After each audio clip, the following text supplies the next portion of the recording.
Hello दोस्तों, आप लोग को स्वागत है मेरे न्यू त्रिशन ब्लॉग में। आप लोग को बोलना चाह रहा हूँ, मेरा ये अभी नया शुरू कर रहा हूँ। आप लोग मेरे चैनल को सब्सक्राइब करो और लाइक करो।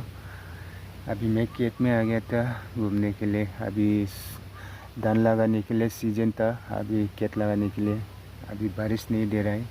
ये साल में क्या होगा भगवान जाने। ये देखो, इधर में हमें गाय लोग बांध के रखा था। इधर में कुछ भी नहीं है और दूसरे लोग ट्रैक्टर से हल मार के रखा है, लेकिन हम तो हल नहीं मारा। अभी तक बारिश नहीं दे रहा है।